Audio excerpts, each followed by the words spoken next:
Okay, another way, depending on exactly on what the opposition is doing, and again, what you have in regards to resources, in regards to your players, and the knowledge that they're at. Another way to press against the opposition is to release a midfielder. So instead of actually looking to see our wide players looking to press onto centre backs, what we look to do is to release midfielders onto centre backs. All right, so the process there is, at times you will ask a striker,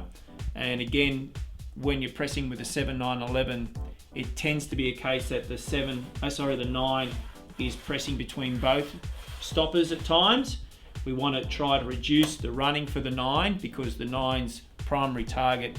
and primary goal of the game is to score goals, so we need to try to make them fresh. So at times you may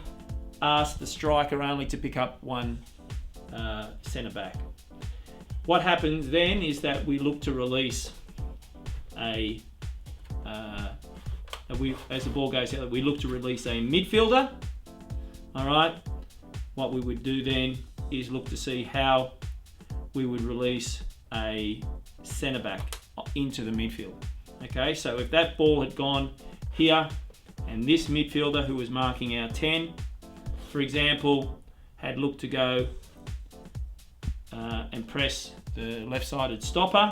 now obviously they have a 3v2, and what we would look to do then is to look to see how we could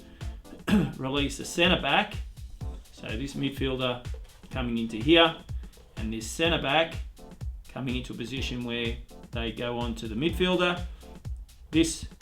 centre back would have to make sure that they become ball side and goal side, and also our fullback can help as well in regards to ensuring that he's providing cover for this centre back, knowing that there's a player here.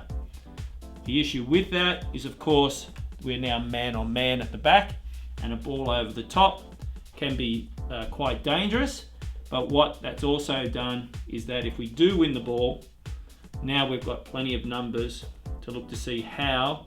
we can now hopefully try to score with them being in a poor shape in regards to the defensive shape, to try to keep their goal intact. So again, it's about looking to see how we can release a centre back at times, and we're looking at this moment where the midfielder is in here, the centre back has the ball, we release the midfielder, and at the same time the centre back goes in. The difficulties are that if you do that and we are stretched,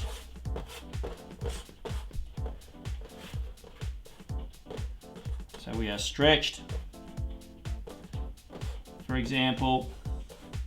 and the spaces are big, then it becomes very difficult for the centre back to get there in time in regards to marking the midfielder, and also the time it takes for this midfielder to go to press the other ball. You can at times look to do this, but again, that becomes a little bit more confusing for players at times in regards to what role they actually have in regards to the pressing. It's much easier to give one player that role, especially if you play with a designated 10. So you have this type of setup. Okay, if they have this type of setup and they have a designated 10, all right, and we have our 6 marking the 10, becomes a lot easier for that to occur, where the player looks to push onto the ball,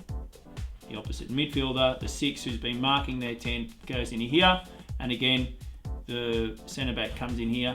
And the key of what I was talking about previously, where if we're too stretched it's too difficult, is that we have to make sure that the team is compact, so that the spaces between each of the defenders is not great, so we can actually get to players on their touch to ensure that we can put pressure on the ball.